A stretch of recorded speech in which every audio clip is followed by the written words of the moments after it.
Bismillah. Assalamualaikum warahmatullahi wabarakatuh. Innal hamdalillah nahmaduhu wa nasta'inuhu wa nastaghfiruh wa na'udzu billahi min shururi anfusina wa min sayyiati a'malina. May yahdihillahu fala mudilla lahu wa may yudlil fala hadiya lahu. Wa asyhadu an la ilaha illallah wahdahu la syarika lahu. Wa asyhadu anna Muhammadan abduhu wa rasuluhu la nabiyya ba'da ma ba'du. Raditu billahi rabba wa bil islami dina wa bi Muhammad nabiyya wa rasula. Segala puji bagi Allah Subhanahu wa taala yang telah memberikan kepada kita berbagai macam nikmat, nikmat Islam, nikmat iman, nikmat sehat walafiat, dan nikmat Allah Subhanahu wa taala berikan kepada kita kekuatan, keinginan, kesempatan, sehingga pada hari ini kita bisa berkumpul di masjid ini, Masjid Abu Bakar As-Siddiq di kota Bengkulu, dan mudah-mudahan ini adalah suatu alamat dari berbagai macam alamat-alamat, yakni alamat-alamat kebaikan yang Allah Subhanahu wa taala inginkan kepada diri kita. Karena sebagaimana Rasul alaihi salatu wasallam beliau bersabda, "Ma yuridillahu bihi khairan yufaqihu fiddin." Siapa yang diinginkan kebaikannya oleh Allah Subhanahu wa taala, maka Allah Subhanahu wa taala akan berikan kepada hamba tersebut pemahaman di dalam agama. Maka ketika seorang hamba tergerak hatinya untuk memahami agama Allah Subhanahu wa taala, maka mudah-mudahan ini salah satu di antara sekian banyak alamat Allah Subhanahu wa taala menginginkan kebaikan bagi hamba tersebut. Seorang muslim sangat membutuhkan Rabbnya Azza wa Jalla, berhajat. Allah Subhanahu wa taala sudah barang tentu mengetahui kebutuhan hambanya. Karena Allah Subhanahu wa taala a'lamu kulli syai', Dia mengetahui segala sesuatu. Tetapi karena Allah Subhanahu wa taala suka untuk diminta, suka untuk diibadahi dalam bentuk doa, maka Allah Subhanahu wa taala mensyariatkan hamba-hambanya untuk berdoa. Ketika hamba berdoa kepada Allah Subhanahu wa taala meminta sesuatu, itu bukan dalam makna Rabb Azza wa Jalla tidak mengetahui permintaan hamba tersebut sebelum hamba itu meminta, tidak. Bahkan Allah Subhanahu wa taala telah mengetahui segala sesuatu yang akan terjadi sampai hari kiamat. Tapi bersamaan dengan itu, karena Allah Subhanahu wa taala suka untuk diminta, Allah Subhanahu wa taala mensyariatkan kepada hamba-hambanya untuk berdoa kepadanya. Berdoa kepada Allah Subhanahu wa taala. Sebagaimana Allah Subhanahu wa taala berfirman, "Ud'uni astajib lakum." Berdoalah kalian kepadaku, niscaya aku akan ijabah doa tersebut untuk kalian. Seorang hamba sangat memerlukan Allah Subhanahu wa taala dalam setiap keadaan. Bahkan itu adalah konsekuensi dari doa seorang hamba meminta kepada Allah Subhanahu wa taala.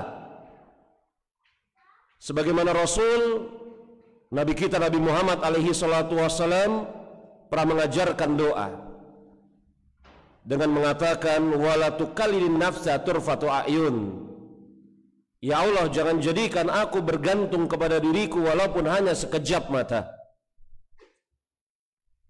Akan tetapi jemaah rahimani wa rahimakumullah, sama-sama kita maklumi bahwasanya agama ini, syariat ini, Allah Subhanahu wa taala yang menurunkan lewat perantaraan para nabi dan rasul. Maka sudah barang tentu konsekuensi yang benar dari pengakuan seorang hamba tidak ada ilah yang berhak diibadahi selain Allah Subhanahu wa taala, dan Muhammad adalah hamba serta rasulnya, maka di sana memiliki dua konsekuensi yang saling terkait, yakni mewujudkan peribadatan hanya kepada Allah Subhanahu wa taala saja dan tidak beribadah kepada Allah kecuali dengan apa yang Allah Subhanahu wa taala syariatkan.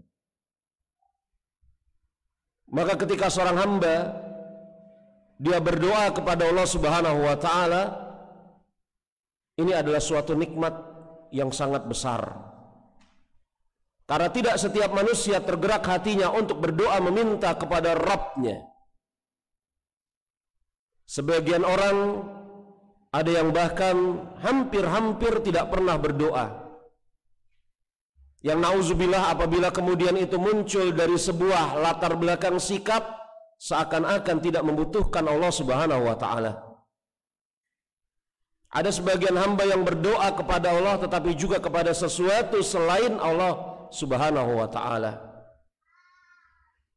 Ini adalah perbuatan kesyirikan yang Allah Subhanahu wa taala mengatakan, berdoalah kepadaku saja. Jangan berdoa kepada sesuatu selain Allah Subhanahu wa taala. Jangan berdoa kepada sesuatu selain Allah Subhanahu wa taala bersama-sama Allah Subhanahu wa taala. Maka ketika seorang hamba dia telah berdoa kepada Allah Subhanahu wa taala, ini nikmat yang sangat besar. Tetapi nikmat tersebut tidak akan menjadi sempurna kecuali di sana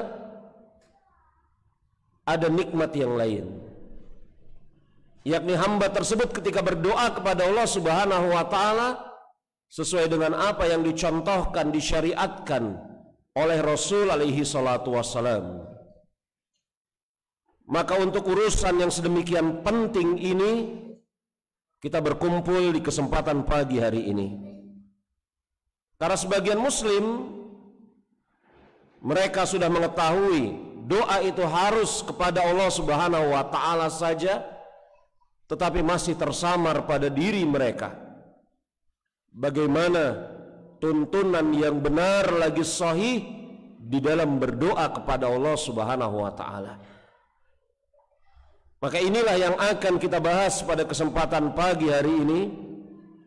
Muhadarah yang saya beri judul kaidah-kaidah dalam beribadah dengan zikir dan doa. Kaidah-kaidah di dalam beribadah dengan zikir dan doa, maka asal dari kaidah-kaidah yang nanti akan kita sebutkan,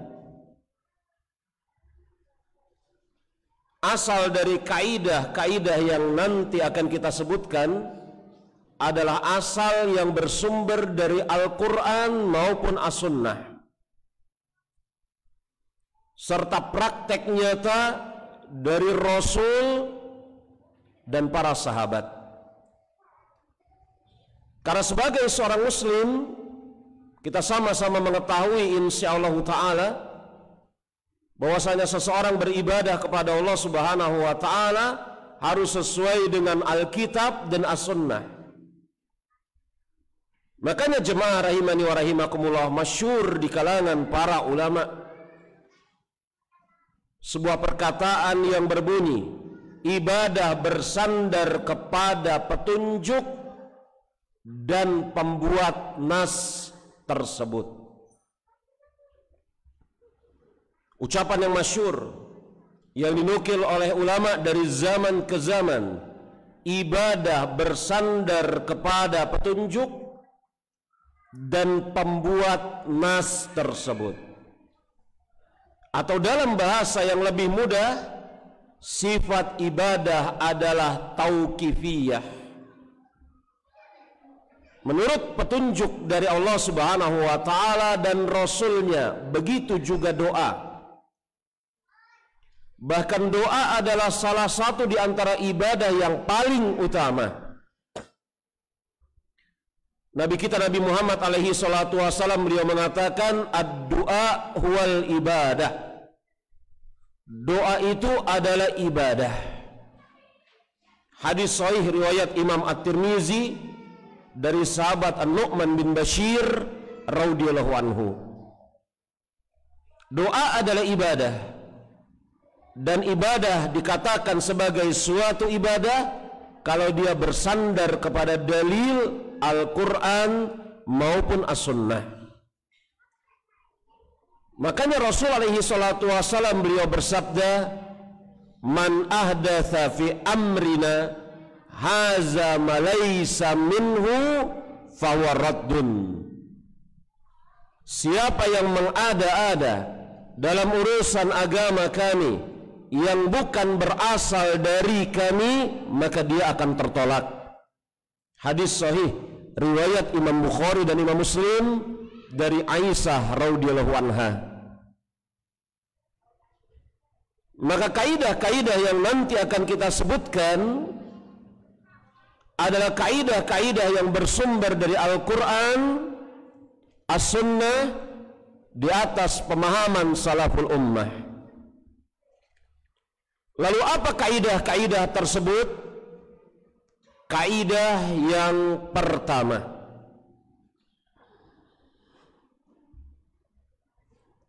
setiap petunjuk yang telah diajarkan di dalam agama Islam wajib dipegang teguh oleh seorang muslim dengan yang pertama dia meyakininya, dan yang kedua dia taat.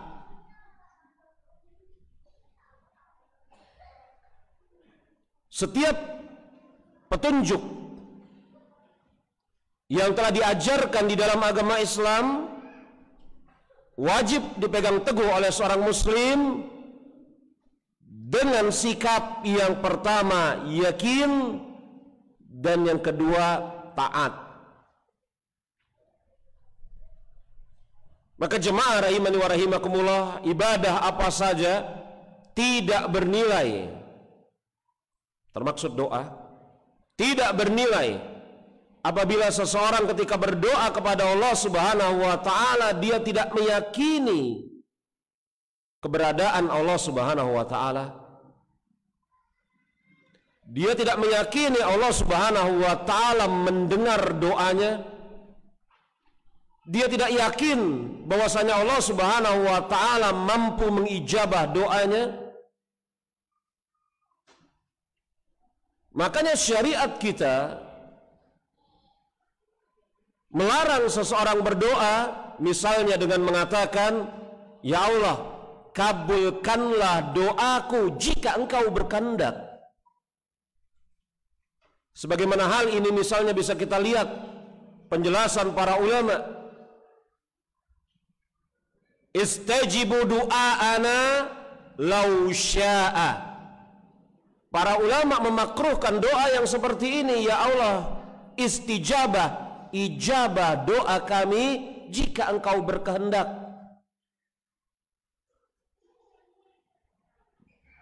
Dia tidak yakin bahwasanya Allah Subhanahu wa taala mampu mengijabah doanya, atau jangan-jangan dia tidak yakin terhadap kandungan doanya. Penjelasan yang lebih lebar, lebih luas dalam masalah ini bisa kita lihat di dalam misalnya penjelasan terhadap kitab tauhid. Larangan berdoa dengan mengucapkan seandainya, andai kata. Maka ketika seseorang berdoa kepada Allah Subhanahu wa taala, dia harus menghadirkan dua hal, yakin bahwasanya Allah Subhanahu wa taala mendengar doanya, mampu mengijabah doanya, dan juga dia taat kepada aturan-aturan yang telah ditentukan oleh Allah Subhanahu wa taala dan Rasulnya. Karena yakin itu akan membuahkan keimanan, dan taat akan menghilangkan berbagai macam keraguan dan syubhat. Bukankah ketika seseorang beribadah dia harus meyakini bahwasanya Allah Subhanahu wa taala mensyariatkan ibadah tersebut? Dia juga meyakini bahwasanya ibadah ini adalah sesuatu yang dicintai dan diridhoi oleh Allah Subhanahu wa taala. Ini kaidah yang pertama. Jangan pernah terbayang atau ada di benak kita bahwasanya Allah Subhanahu wa taala bisa jadi tidak mampu mengijabah doa kita.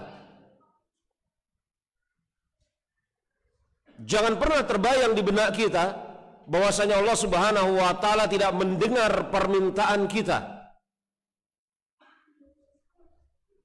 Nauzubillah summa nauzubillah. Makanya para ulama mengatakan ya, bahwasanya yakin dan taat, at-tasdiq wa ta'ah, yakin dan taat merupakan pondasi dasar suatu ibadah. Ini kaidah yang pertama. Kaidah yang kedua, seseorang muslim ketika beribadah dan dalam hal ini berdoa, maka dia harus mengikuti, meneladani Rasul alaihi salatu wassalam. Ini kaidah yang kedua. Ketika dia beribadah, dalam hal ini berdoa, dia harus meneladani Rasul alaihi salatu wassalam.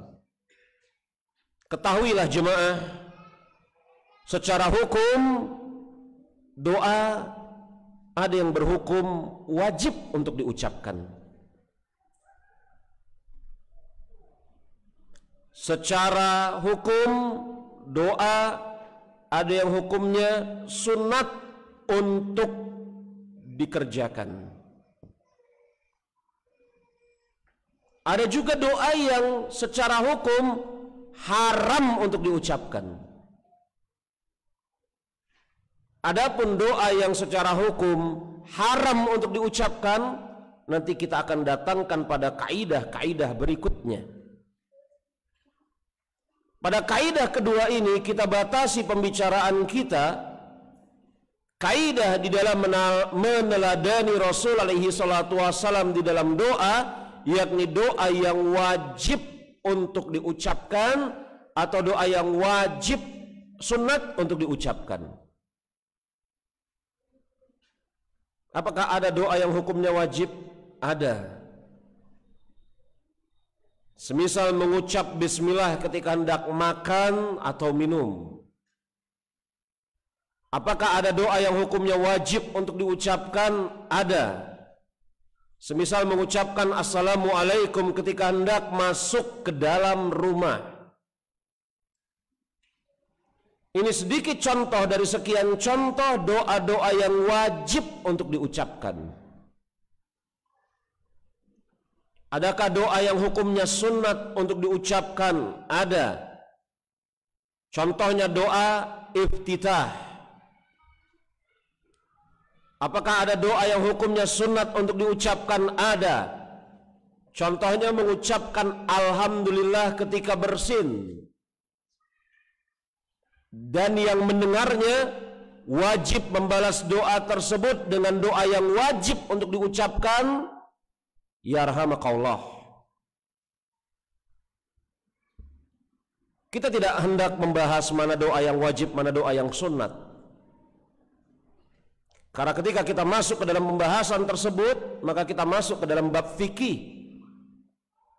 Yang hendak kita bahas di kesempatan pagi hari ini adalah kaidah-kaidahnya.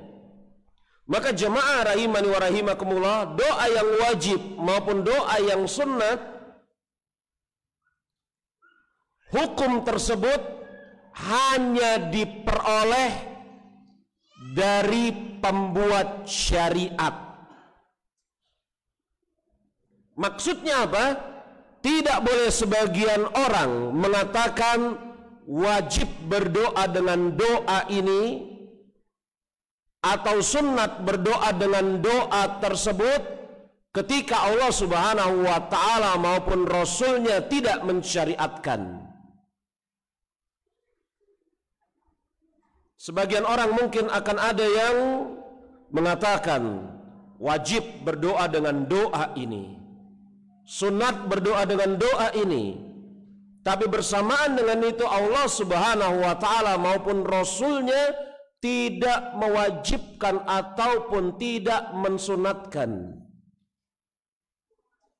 Karena ketika seseorang kemudian dia mengatakan wajib berdoa dengan doa ini, sunat berdoa dengan doa tersebut, Allah dan Rasulnya tidak mensyariatkan, maka pada hakikatnya dia telah mensyariatkan sesuatu yang bukan merupakan bagian dari agama Allah Subhanahu wa ta'ala. Dan dia telah terjatuh kepada perbuatan dosa, mensyariatkan apa yang tidak disyariatkan oleh Allah Subhanahu wa ta'ala maupun Rasulnya.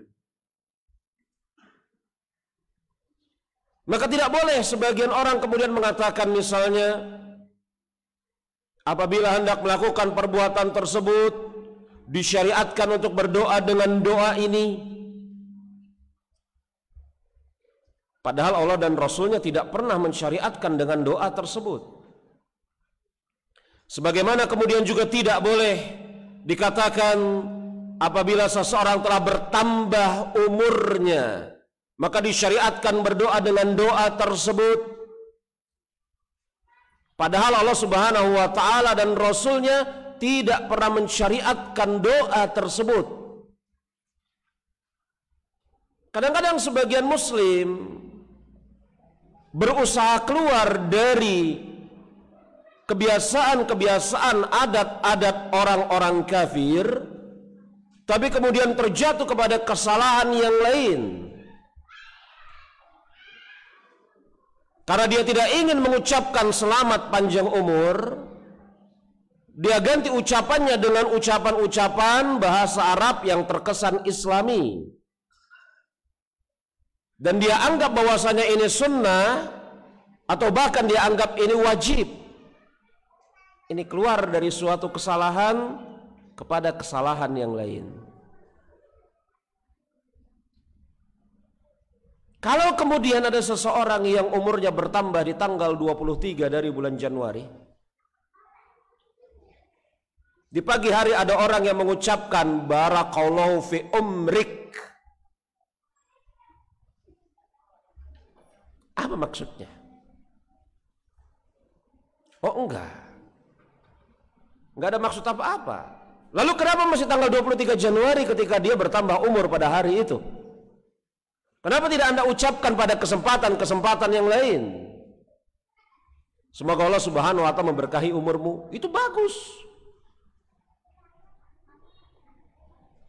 Kadang-kadang sebagian kaum muslimin mencoba lepas dari sebuah kesalahan, terjatuh kepada kesalahan yang lain. Begitu juga jemaah rahimani wa rahimakumullah. Ketika kemudian kita katakan wajib berdoa, kaidah di dalam berdoa itu harus meneladani Rasul alaihi salatu wassalam, maka yang dimaksud meneladani Rasul alaihi salatu wassalam itu baik dengan cara memilih doa yang bersumber dari Allah dan Rasulnya, dan ini adalah doa yang paling baik. Makanya para ulama semisal Syekhul Islam Ibn Taimiyah rahimahullahu ta'ala, beliau mengatakan, akan tetapi doa yang bersumber dari dalil yang sahih lebih baik daripada doa yang disusun oleh seseorang untuk dirinya sendiri. Dari sini kita bisa dapat dua hal sekaligus. Hal yang pertama, Ibnu Taimiyah Syekhul Islam mengatakan, akan tetapi doa yang bersumber dari syariat itu lebih baik daripada doa yang disusun oleh seseorang untuk dirinya sendiri. Ini isyarat bahwasanya Ibnu Taimiyah memperbolehkan seseorang menyusun redaksi doa untuk dirinya sendiri. Dan insya Allah di dalam permasalahan menyusun redaksi doa untuk dirinya sendiri, di sana pun ada kaidahnya yang nanti akan kita sebutkan. Karena apa yang Allah Subhanahu wa ta'ala dan Rasulnya syariatkan itu jelas lebih baik. Maka jemaah rahimani wa rahimakumullah, para ulama ketika menyebutkan meneladani Rasul alaihi salatu wasalam di dalam bentuk doa, selain di dalam lafaz juga di dalam 6 sebab. Jadi tidak mungkin seseorang sampai kepada derajat ittiba kepada Rasul yang sempurna kecuali pada dirinya terkumpul 6 hal ini. Sebagaimana ucapan ini adalah ucapan Al-Imam Al-Qarafi rahimahullahu ta'ala dalam kitab beliau Al-Furuq. Imam Al-Qarafi beliau mengatakan, ibadah bersandar pada dalil dan pembuat nas di dalam 6 aspek.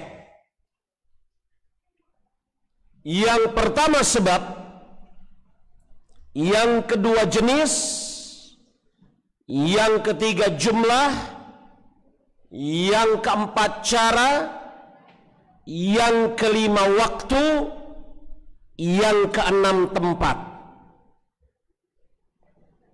Yang pertama sebab, ada doa-doa yang memang diucapkan karena memiliki sebab tertentu. Misalnya seseorang berdoa dengan mengucapkan Allahumma inni a'udzubika minal khubuthi wal khaba'ith. Sebab apa yang menjadikan atau mendorong dia untuk berdoa dengan doa tersebut? Apa sebabnya? Karena dia hendak masuk ke dalam kamar mandi. Maka kalau kemudian dia hendak masuk ke masjid, dia berdoa dengan doa ini salah, walaupun doanya sahih.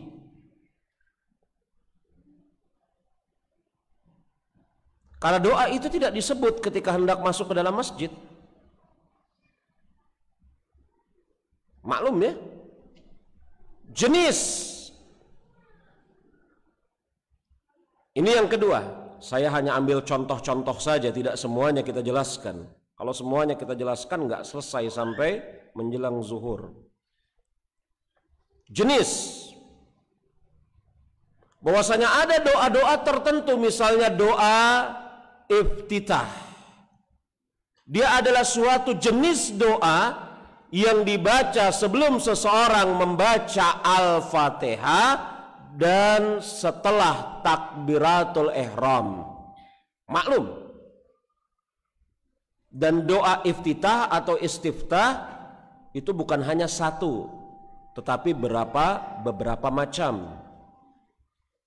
Maka kalau kemudian doa iftitah ini dibaca sebelum salam, salah. Karena dia jenis doa iftitah. Dan dari perkataan iftitah kita tahu iftitah artinya apa? Pembuka. Yakni doa tersebut dikatakan sebagai doa iftitah karena dia memiliki jenis yakni sifat membuka suatu ibadah yang namanya sholat.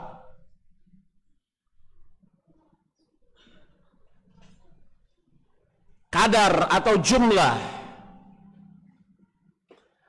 Ada doa-doa yang kemudian memiliki bilangan-bilangan tertentu di dalam pengucapannya. Semisal disebutkan sebanyak 1 kali, disebutkan sebanyak 3 kali, 10, 33, 100, begitu ya. Maka yang paling benar dalam masalah ini adalah mencukupkan diri dengan bilangan-bilangan, kadar-kadar yang ada. Tidak perlu ditambah, tidak perlu dikurangi. Misal, kita ambil contoh. Syariat mensyariatkan seseorang untuk berdoa setelah mendengarkan azan, Allahumma rabba hazihi da'wati tammah wa salatil qa'imah, dan seterusnya. Syariat hanya mensyariatkan 1 kali. Kemudian terbayang di benak dia, bagus sekali kalau saya ulangi menjadi 2 atau 3 kali. Maka itu keliru.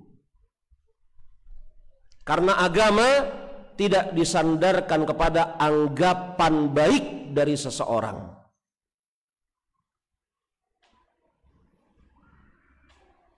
Kemudian cara di dalam berdoa.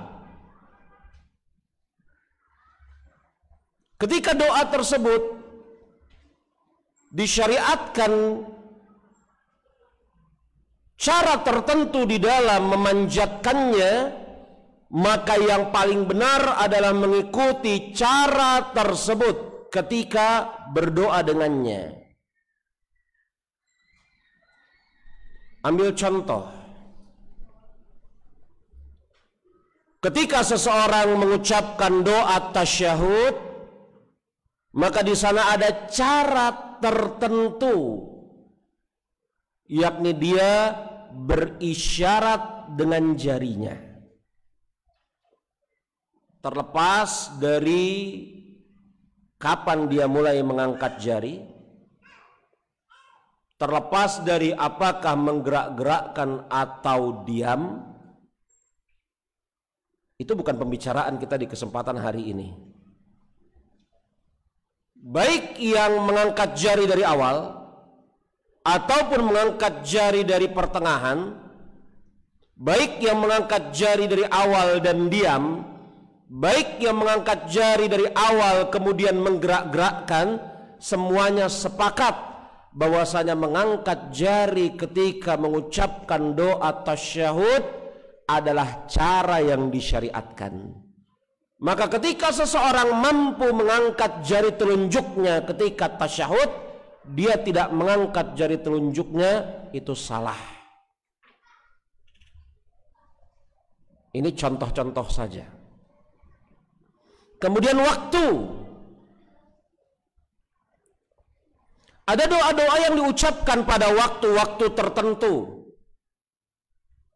Maka yang paling benar adalah mengucapkan doa tersebut pada waktu itu.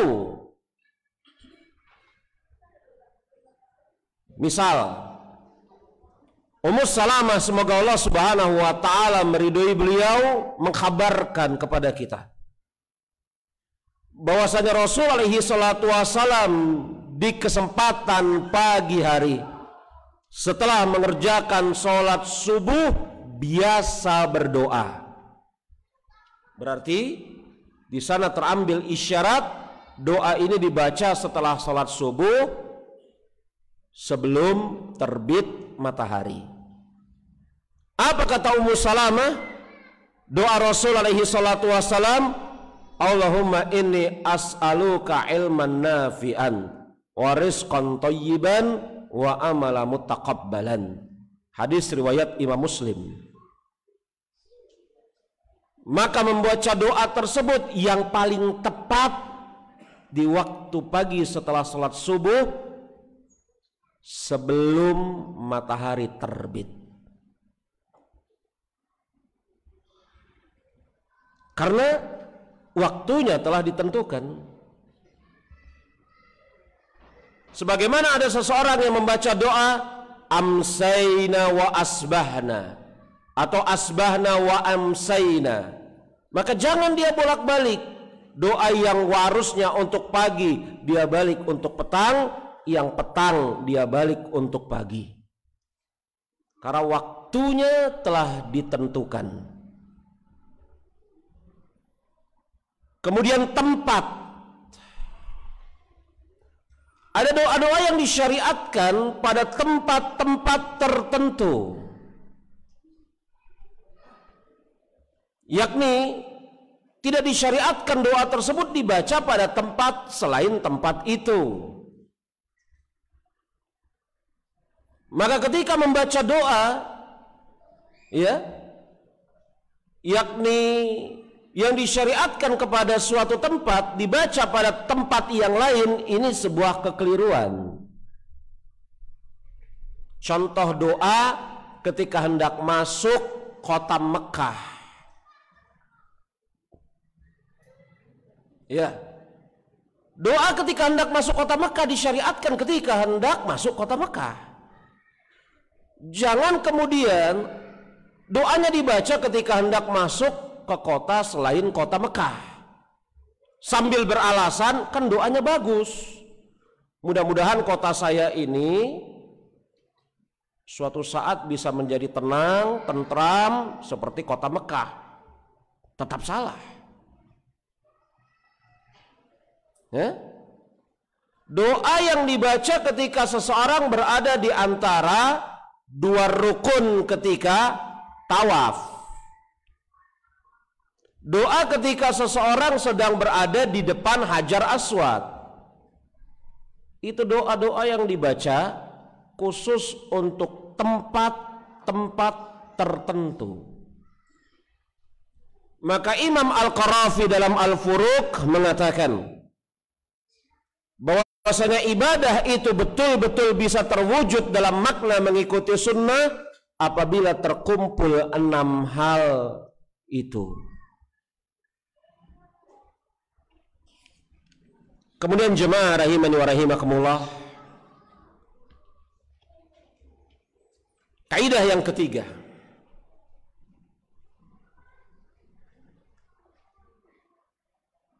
ini merupakan turunan dari kaidah yang kedua.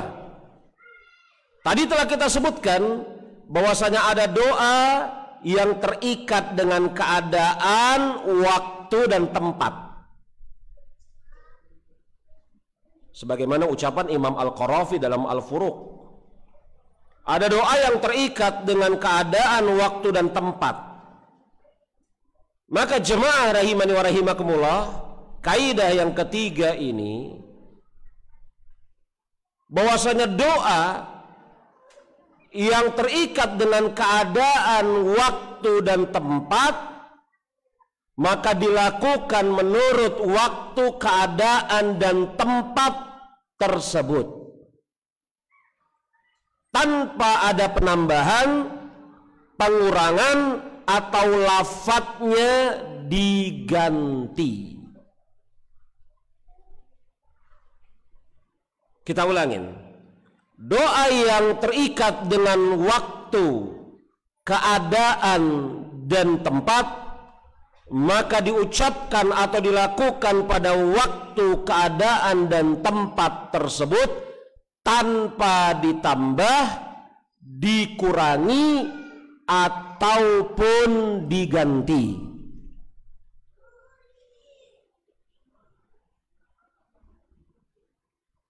Kita ambil contoh waktu. Allahumma inni as'aluka ilman nafi'an wa rizqan thayyiban wa amala mutaqabbalan. Lafadznya seperti itu. Doanya terikat dengan waktu tertentu. Maka tidak boleh kemudian seseorang berdoa, Allahumma inni as'aluka rizqan thayyiban wa amala mutaqabbalan wa ilman nafi'an. Walaupun kalau diterjemahin sama aja, tapi tidak boleh. Belum lagi kalau kita mendengar penjelasan para ulama Mengapa Rasul alaihi salatu wassalam memulai dengan ilmu yang bermanfaat, rizki yang baik, kemudian menutupnya dengan amal yang diterima. Di sana ada rahasia yang sangat mendalam dalam masalah ini. Jangan kemudian kan tiga-tiganya baik, kita putar-putar aja lah. Tidak boleh.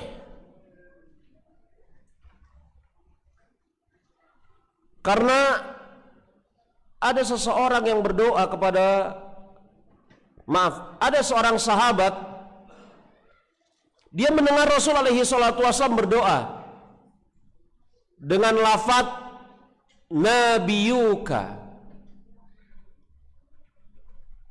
Kemudian sahabat ini menganggap bahwasanya toh Nabi dan Rasul pada diri Muhammad terkumpul. Maklum ini ya.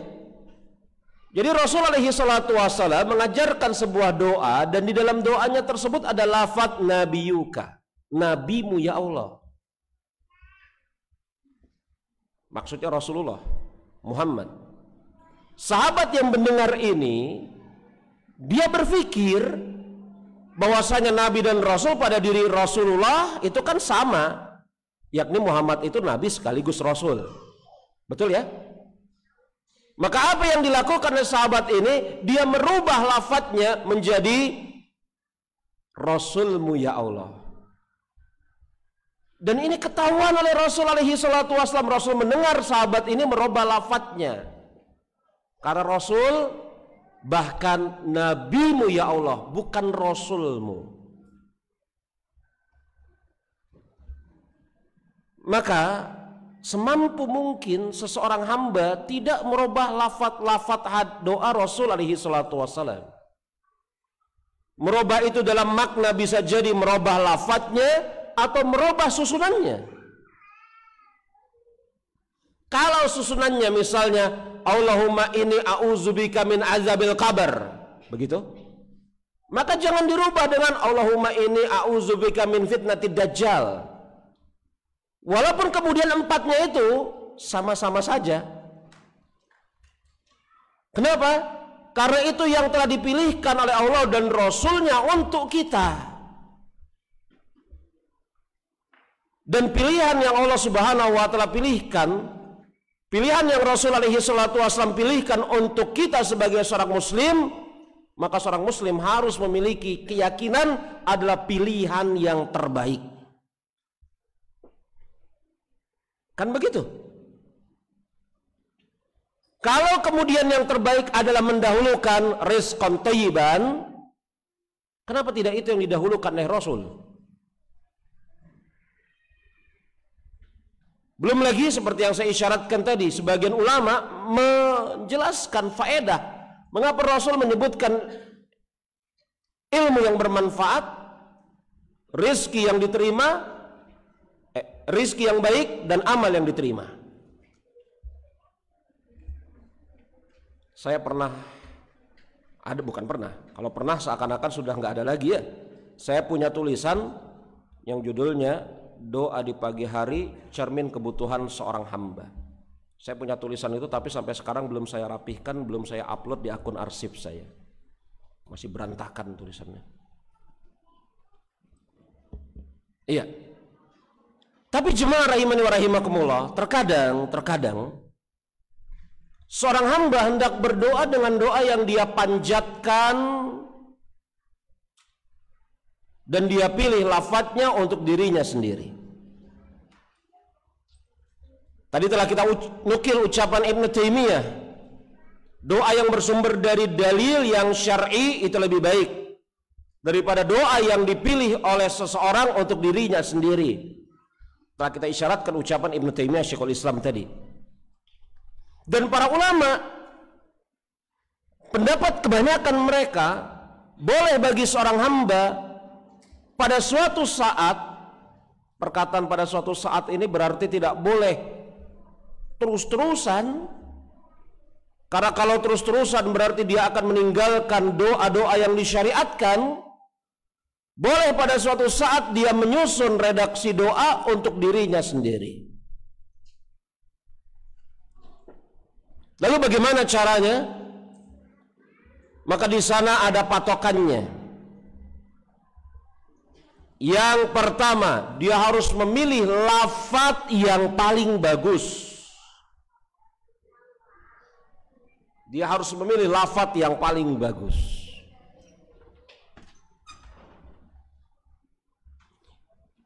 Yang kedua, doa tersebut harus bersih dari segala sesuatu yang dilarang dalam syariat.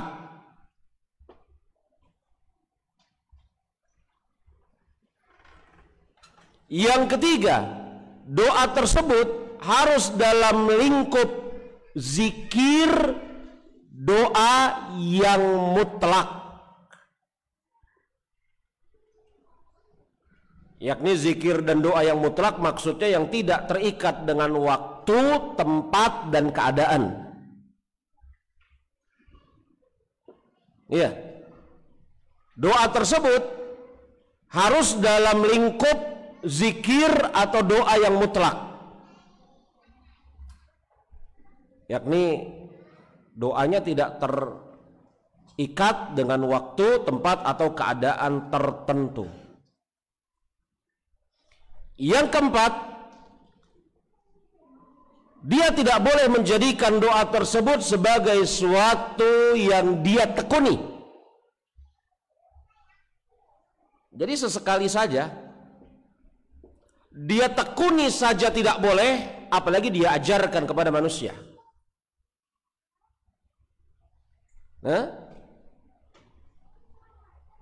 Dia tekuni untuk dirinya sendiri saja tidak boleh, apalagi dia ajarkan kepada manusia. 4 syarat ini ya adalah syarat-syarat yang kemudian dikumpulkan oleh para ulama. Mereka tulis di dalam kitab-kitab mereka, di antaranya Syekh Bakar Abu Zaid dalam Tasihud Doa. Kaidah yang keempat. Sebelum kita lanjutkan kaidah yang keempat, coba bayangkan syarat menyusun redaksi doa yang 4 tadi. Betapa sulitnya untuk bisa dipenuhi oleh orang-orang awam semisal kita. Memilih lafaz yang paling bagus. Oh, kalau ini insya Allah mudah lah. Ya.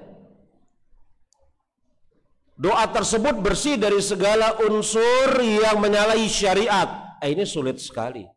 Dari mana kita bisa tahu bahwasanya doa tersebut bersih dari segala unsur yang menyelisihi syariat? Ini perkara yang berat. Makanya jemaah, saya ingin tanya kepada Anda, sebelum kita lanjutkan kepada kaidah yang keempat, ini sebagai bentuk apa? Bentuk latihan berpikir. Kalau dikatakan boleh menyusun redaksi doa yang tidak bersumber dari Al-Quran dan As-Sunnah, tetapi harus kemudian memenuhi 4 syarat tadi, inilah yang kemudian diisyaratkan oleh Ibnu Taimiyah. Kira-kira dalilnya dari mana?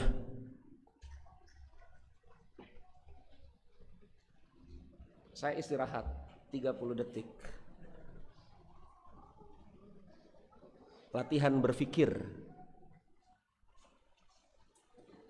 Kalau ada yang bisa jawab, tunjuk jari. Tidak dapat hadiah, tapi dapat doa lah insya Allah.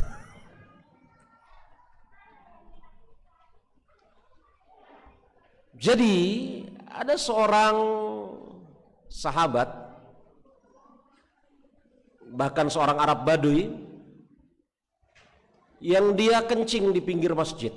Kisahnya masyhur, ma'ruf. Para sahabat tergerak untuk mengingkari perbuatan Arab Baduy tersebut. Kita ringkas ceritanya, Rasul larang. Kemudian setelah orang Arab Baduy ini selesai dari kencing, dia berdoa kepada Allah. Ya Allah, rahmatilah Muhammad dan diriku, dan janganlah engkau rahmati orang-orang selain kami berdua. Pertanyaannya, apakah Rasul pernah mengajarkan doa seperti itu?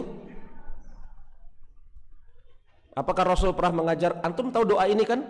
Yang diucapkan Arab Baduy tersebut, minimal pernah mendengar kan? Apakah Rasul pernah mengajarkan doa seperti itu? Jawabannya tidak. Maka doa itu adalah buatan Arab Baduy itu sendiri. Tapi kemudian Rasul ingkari doa tersebut. Yang Rasul ingkari bukan Arab Baduy itu membuat doa tertentu, tapi yang Rasul ingkari adalah konten isi doa tersebut. Kata Rasul, kalau begitu apa? Engkau menyempitkan sesuatu yang luas. Lihat ucapan Rasul, kalau seperti itu engkau sedang menyempitkan sesuatu yang luas, adalah kritikan beliau terhadap isi doanya, bukan kritikan Rasul terhadap Arab Baduy yang membuat doa itu sendiri untuk dirinya. Berarti kata Ibnu Taimiyah Syekhul Islam, membuat doa untuk diri sendiri boleh. Karena yang Rasul kritik, kenapa engkau membuat doa seperti itu? Bukan itu. Yang Rasul kritik adalah isi doanya. Maka di sana ada sebuah patokan, boleh membuat doa untuk dirinya sendiri, akan tetapi harus bersih dari penyimpangan syariat, memilih kata-kata terbaik, dan jangan dia rutinkan untuk dirinya, apalagi diajarkan. Paham segi pendalilannya? Alhamdulillah. Masuk kepada kaidah yang keempat. Iya dong, ucapan orang semisal Ibnu Taimiyah harus kita tagih dalilnya. Itu yang namanya belajar. Andai kata Ustadz antum mengatakan kerjakan ini disyariatkan oleh Allah dan Rasulnya, tagih dalilnya. Mana dalilnya Ustadz? Ya? Bahwasanya boleh membuat doa dengan redaksi sendiri dengan syarat ini dan ini. Kok bisa? Mana dalilnya Ustadz? Nah, begitu kan? Kita harus mengembangkan apa? Membiasakan untuk kemudian beragama dengan hujjah dan burhan. Yang keempat, setiap doa dan zikir yang diriwayatkan dengan dua bentuk atau lebih, maka tidak boleh digabungkan.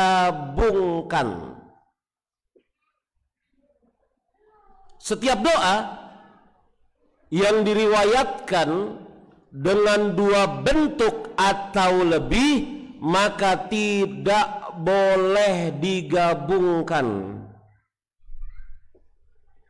Misal, kita sama-sama tahu bahwasanya doa iftitah itu bukan cuma satu. Doa iftitah ada Allahumma ba'id baini wa baina khotaayaya dan seterusnya. Doa iftitah ada ini wajhatu wajhaya dan seterusnya. Maka tidak boleh seseorang, ada beberapa macam doa iftitah, begitu ya. Maka tidak boleh seseorang kemudian apa? Dia di dalam sholatnya mengumpulkan lebih dari satu doa iftitah. Allahu Akbar, Allahumma ba'id baini wa baina khotaayaya. Selesai kemudian ini wajhatu wajhaya. Selesai subuhun kudusun rabbul malaikatu waruh. Selesai, tidak boleh. Dia harus pilih salah satu dari sekian banyak doa tersebut. Sebagaimana kita sama-sama tahu bahwasanya di antara bentuk zikir yang paling utama membaca Al-Quran, betul? Ini Rasul yang mengatakan afdhalu zikri qiraatil Quran, seutama-utama zikir membaca Al-Quran. Dan di sana ada variasi di dalam membaca Al-Quran yang biasa kita kenal dengan apa? Qiraat. Betul? Ada 7 qiraat, ada 10 qiraat, ada 14 qiraat. Maka ulama sepakat tidak boleh mencampur dua qiraat atau lebih dalam satu majelis. Misalnya dia Allahu Akbar, baca Al-Fatihah di dalam sholat, jadi imam. Dia pakai bacaan misalnya Imam Asim, kemudian dia gabung dengan Imam Waras. Ihdinas siratal mustaqim, siratal ladzina an'amta alaihim. Nggak boleh. Tidak boleh. Sebagaimana ucapan Imam Al-Jazari dalam Tuhfahnya, menggabung dua qiraah di dalam satu majelis nggak boleh. Ini sebagaimana ucapan Imam Ibnul Jazari dalam Tuhfahnya. Ya. Begitu juga doa sebelum salam, ketika tasyahud, doanya macam-macam. Maka tidak boleh dikumpulkan, dia harus pilih salah satunya. Dan ketika kita katakan pilih salah satunya, maka bagaimana cara memilihnya? Yang pertama, pilih yang paling afdol. Sudah barang tentu dari sekian banyak doa dan zikir tersebut ada yang paling afdol. Walaupun kemudian menentukan yang paling afdol juga mungkin terjadi khilaf.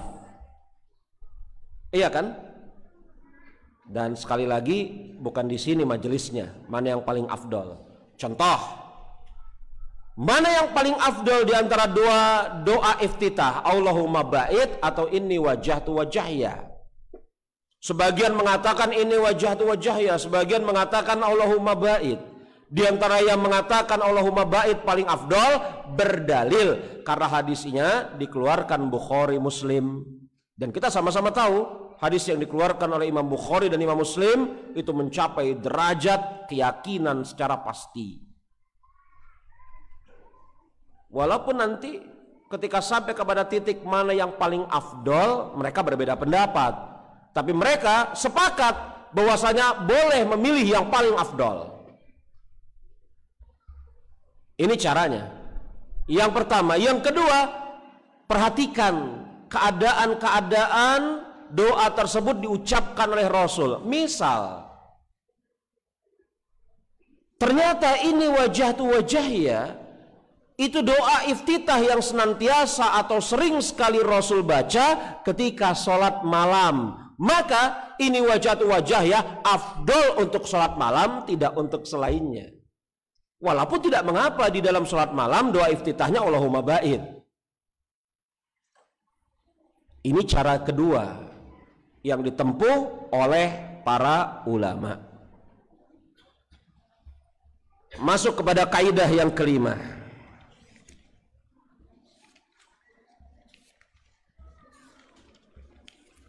Ngomong-ngomong panitia, nggak ada perpanjangan waktu ya. Ada 15 kaidah ini. Nggak ada perpanjangan waktu ya. Ayo kita lanjutin deh. Kaidah kelima, zikir dan doa yang diriwayatkan dengan jumlah bilangan tertentu,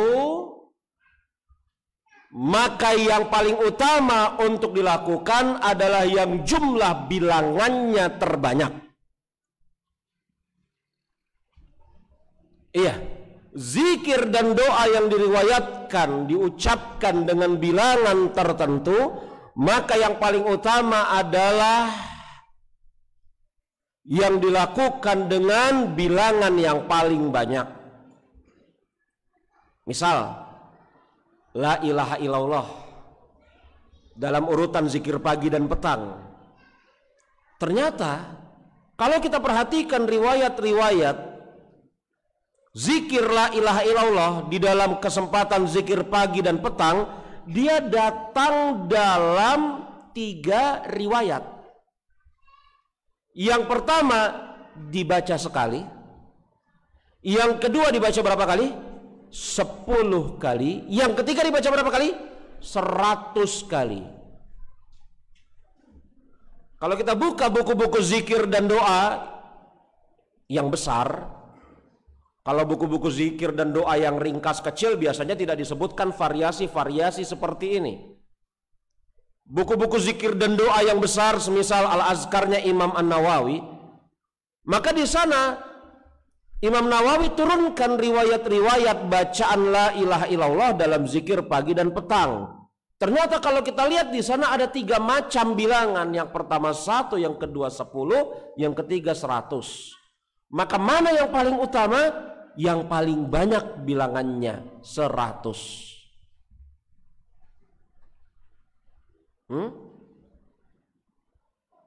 Dan bilangan yang dibatasi dalam bentuk zikir dan doa maksimal 100.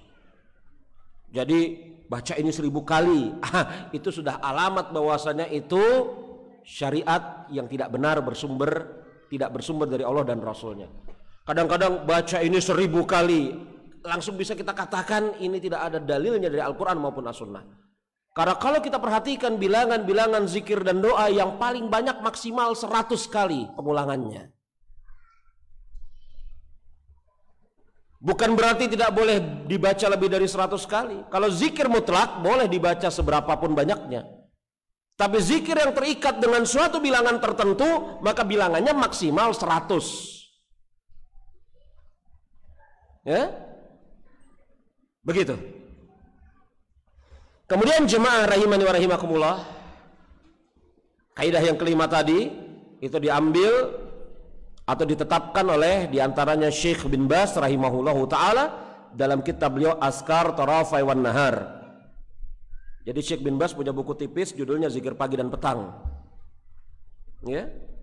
Kemudian kaidah yang keenam, seseorang yang berzikir dengan zikir muqayyad, doa dan zikir itu ada yang muqayyad, yakni yang terikat dengan waktu, tempat, sebab, keadaan, bilangan tertentu. Muqayyad itu terikat, ya. Seseorang yang melakukan zikir dan doa yang muqayyad kemudian menambahkan sesuatu yang bukan merupakan bagian darinya, maka dia telah membuat bid'ah yang tercela.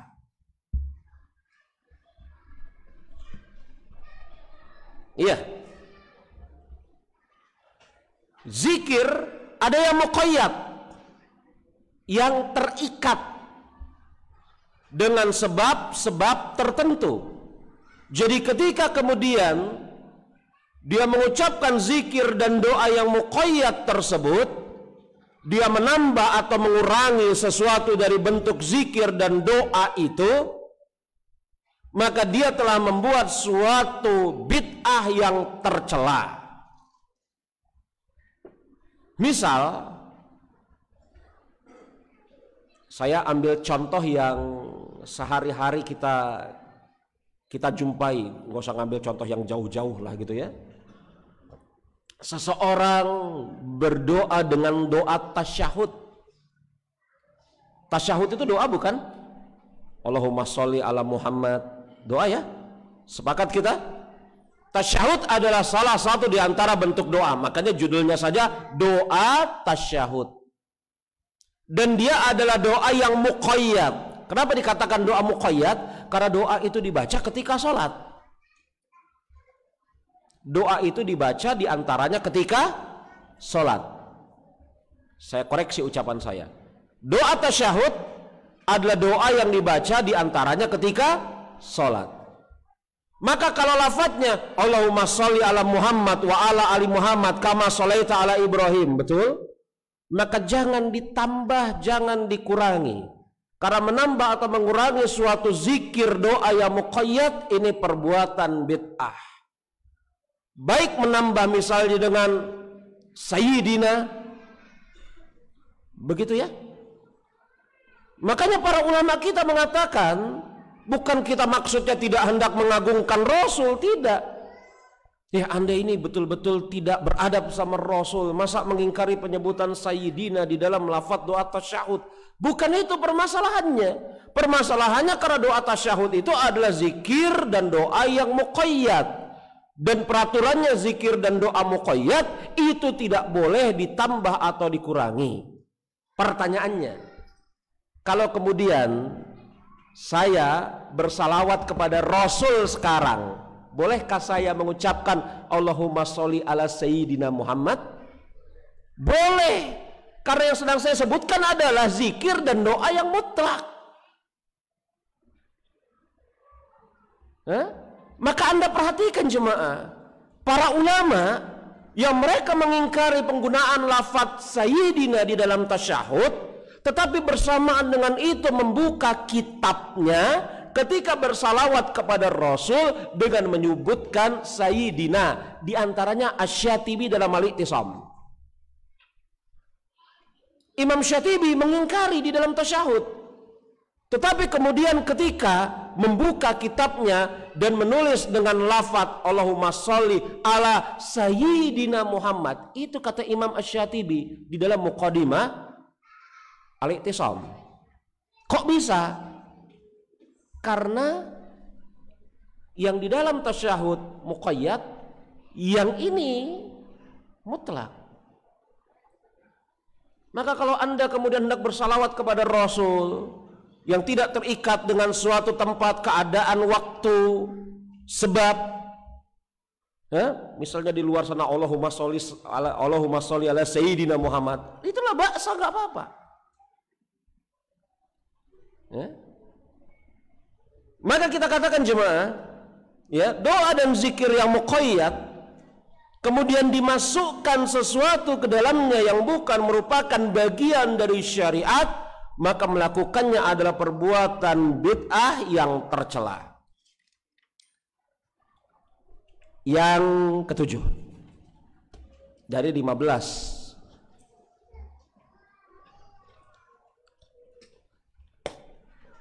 jika didapati pada zaman Rasul alaihi salatu wassalam tidak ada yang menghalanginya,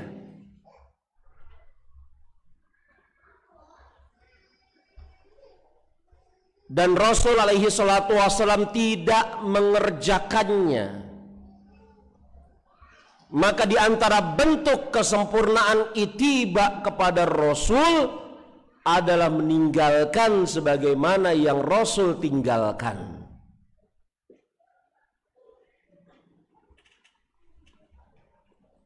Ya, bahasa kaidah memang rumit-rumit kayak gitu bahasa kaidah ya. Kaidah itu rumus gitu ya. Saya ulangi. Jika didapati pada zaman Rasul alaihi salatu wasallam tidak ada yang menghalangi, tapi Rasul tidak pernah menetapkannya, tidak pernah mengerjakannya, maka di antara bentuk kesempurnaan ittiba kepada beliau adalah meninggalkannya. Contoh, kita sering dengar ini. Adakah pada zaman Rasul sahabat-sahabat yang bersendawah? Atau adakah pada zaman Rasul sahabat-sahabat yang bersendawa? Gitu ya. Ada pada zaman Rasul? Kemungkinannya ada. Sendawa itu yakni apa? Fitrah yang mungkin terjadi pada manusia. Berarti pada zaman Rasul bersendawa itu kemungkinan besarnya ada, karena bersendawa itu milik seluruh manusia.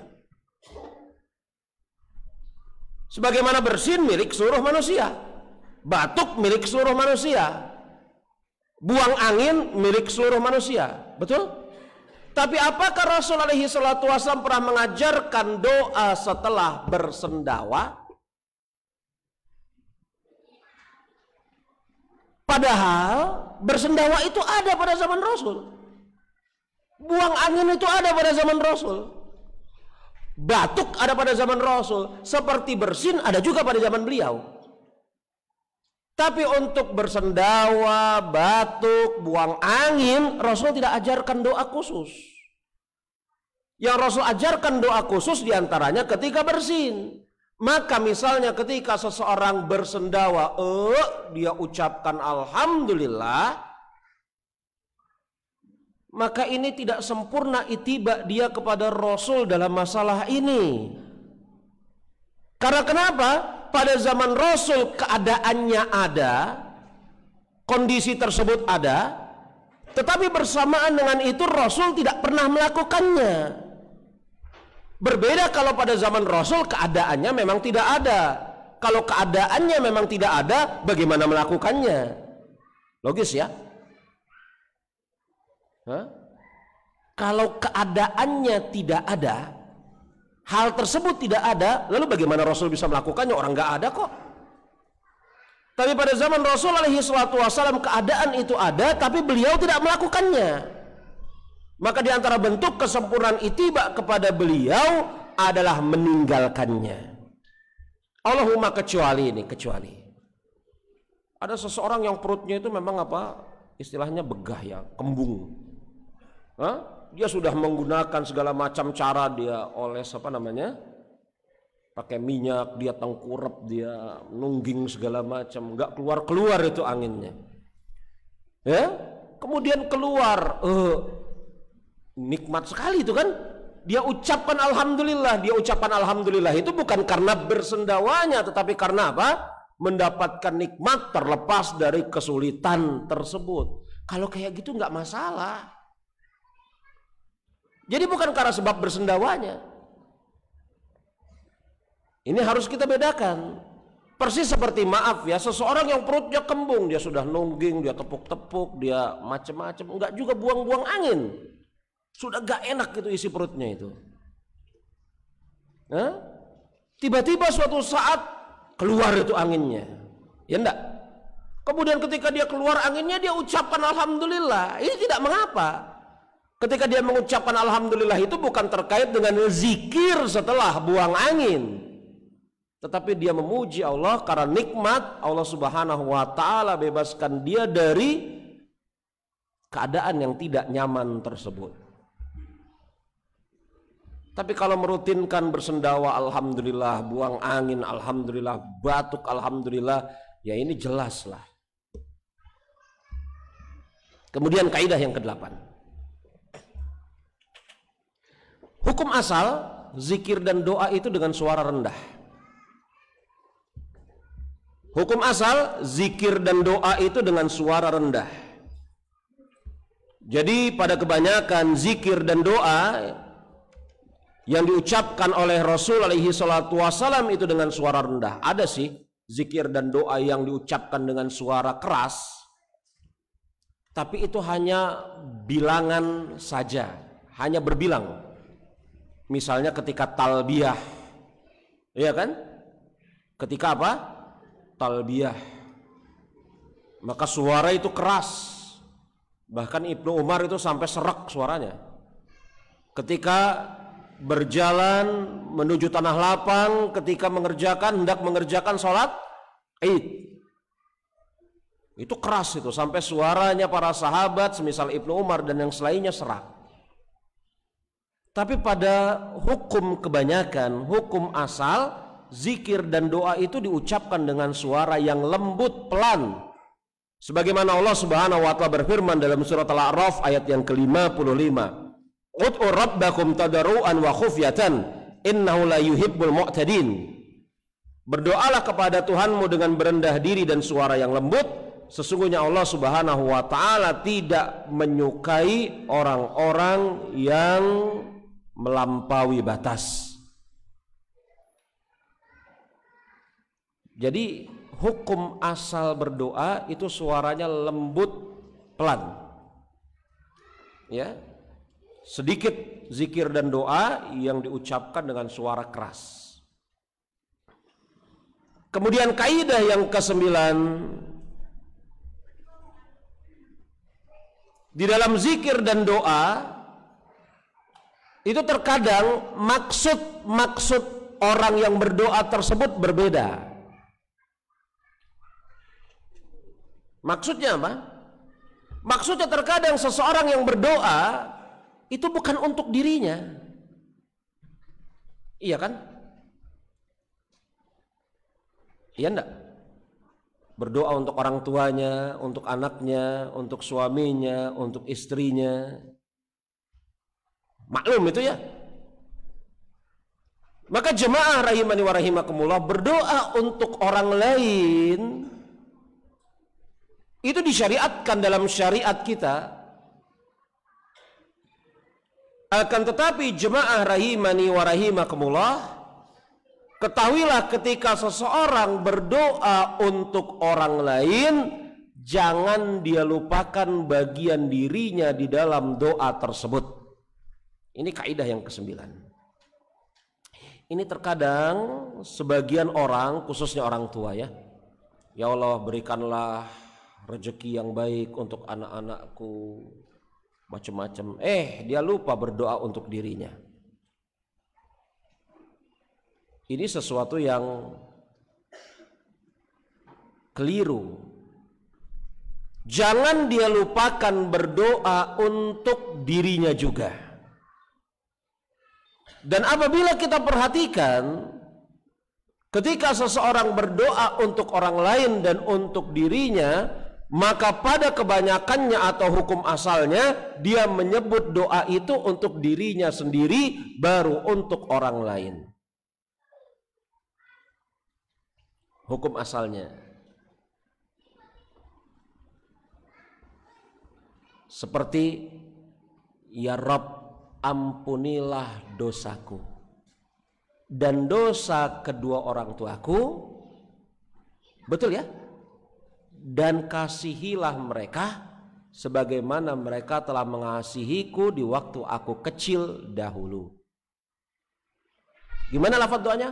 Rabbil firli. Untuk dirinya sendiri itu. Wali daya, untuk orang tuanya. Lihat di sana tergabung doa untuk orang lain dan doa untuk dirinya. Tapi bersamaan dengan itu, mana yang harus didahulukan? Bukan harus, sepatutnya didahulukan. Maka kalau seseorang mengumpulkan doa untuk dirinya dan juga untuk orang lain di dalam lafaz doanya, dia mendahulukan untuk dirinya terlebih dahulu. Itu yang diajarkan, diisyaratkan oleh Allah Subhanahu wa Ta'ala dan Rasulnya.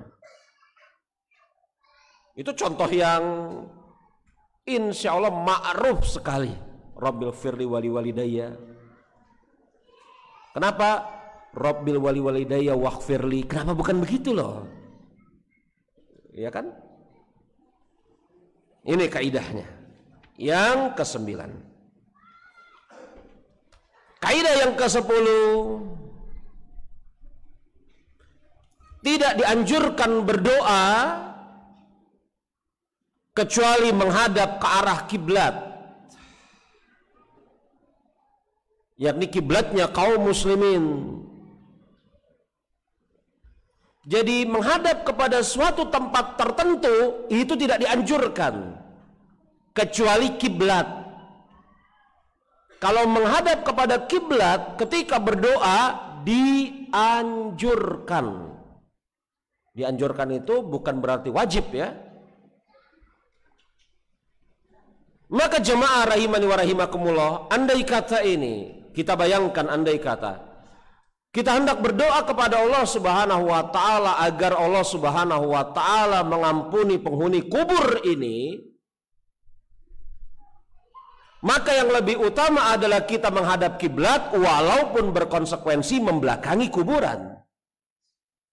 Bahkan sebagian ulama ada yang mengatakan berdoa kepada Allah agar Allah Subhanahu wa Ta'ala mengampuni dosa penghuni kubur, menghadap ke kubur, dengan itu dia membelakangi kiblat, itu salah, dosa. Kiblat sana, betul? Kuburan misalnya di sini, saya berdoa, padahal kuburannya, padahal kiblatnya di sini, arah sini maksudnya, maka salah.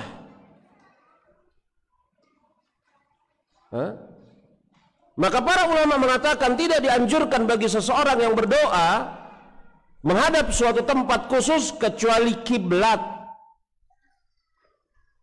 Kiblatnya kaum muslimin. Bahkan ketika berada di sisi kubur Nabi sekalipun juga. Ya.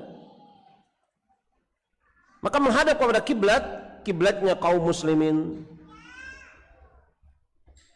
Kaidah yang keberapa? 11. Mimbabil ikhtisar. Ini diringkas nih. Karena ketika saya katakan adakah perpanjangan waktu, kayaknya diam nih. Kayaknya udah ya. Yang ke-11, diharamkan mendoakan orang-orang kafir ataupun orang-orang musyrik ya, agar diampuni dosa-dosa mereka atau yang semisalnya. Kalau mendoakan orang kafir atau orang musyrik itu boleh, tetapi mendoakan agar mereka mendapat hidayah, bukan mendoakan agar mereka diampuni dosanya, atau mendoakan agar kemudian mereka itu dirahmati oleh Allah, bukan. Dan ini keyakinan kita sebagai seorang muslim.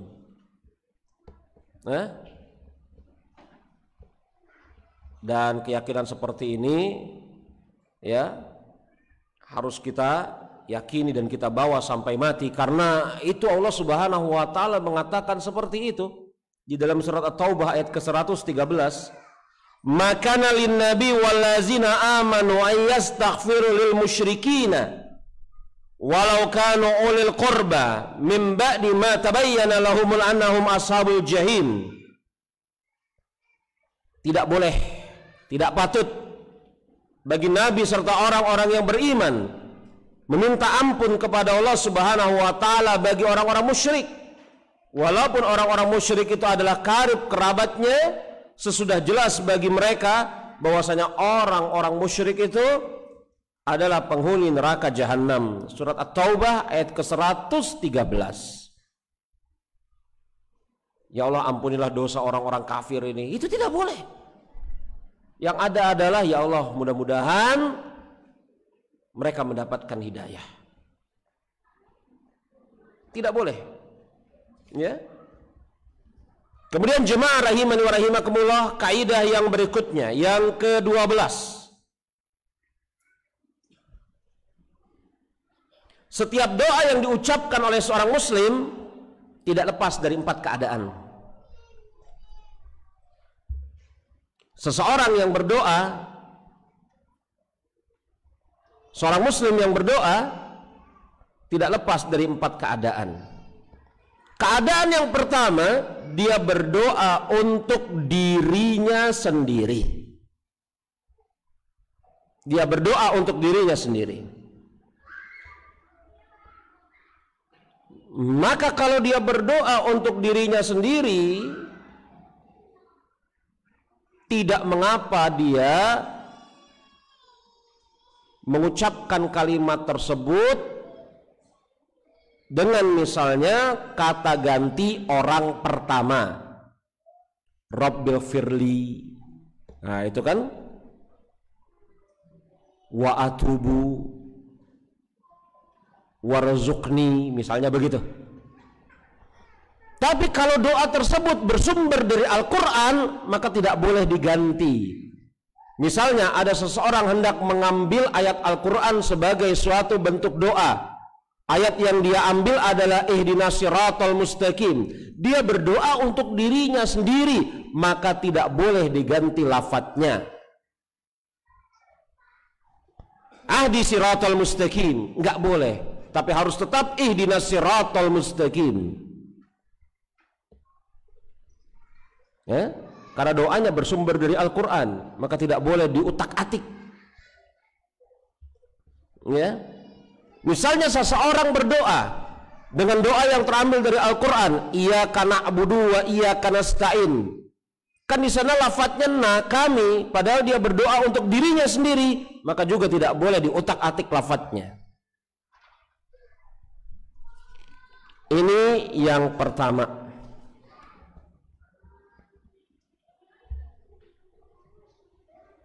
Atau yang kedua, berdoa untuk orang lain.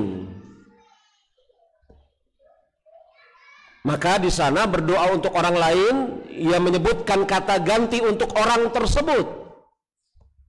Misalnya orang itu adalah orang tua kita, ya.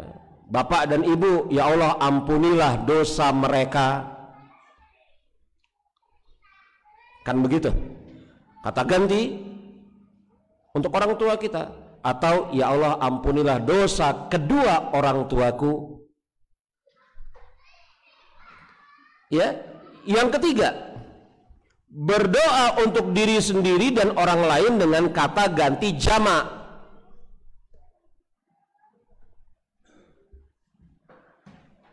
Maka ini pun diperbolehkan. Ya. Berdoa untuk orang lain, berdoa untuk dirinya sendiri dan orang lain dengan kata ganti jamak, kami. Ini juga diperbolehkan.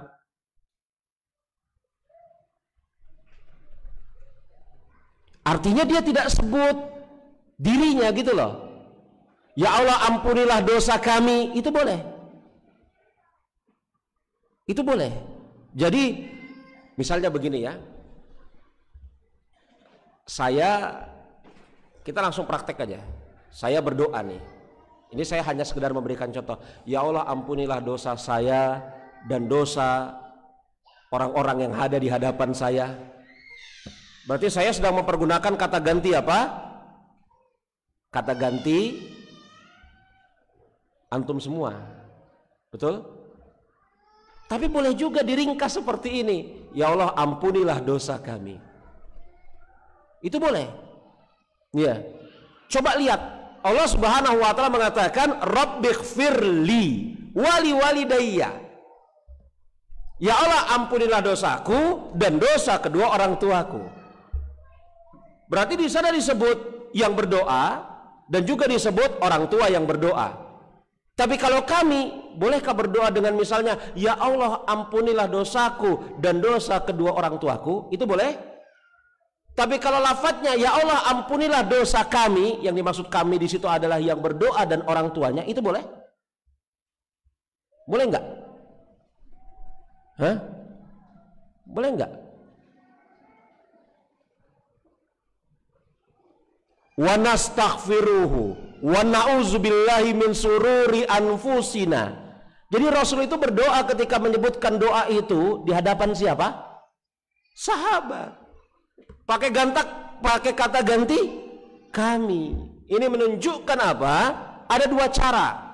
Boleh kemudian ketika seseorang berdoa dia menyebut dirinya dan orang-orang yang hadir di hadapannya. Betul?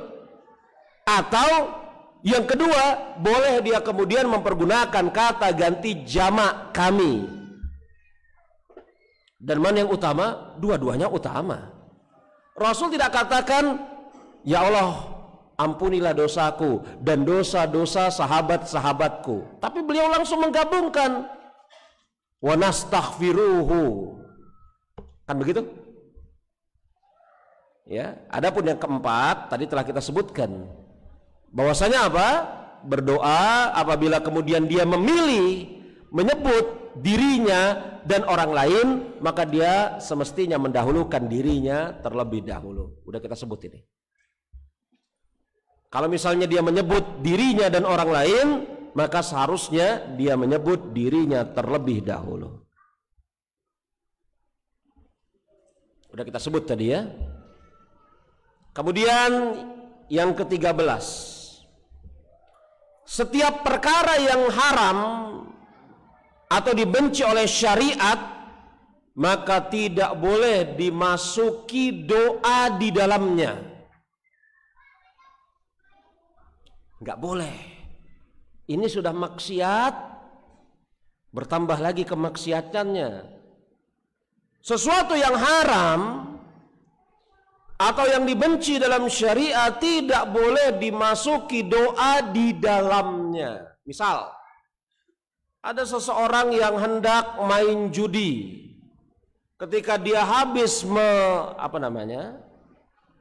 ngocok kartu, betul? Kemudian dia buka, Bismillah, ini nggak boleh.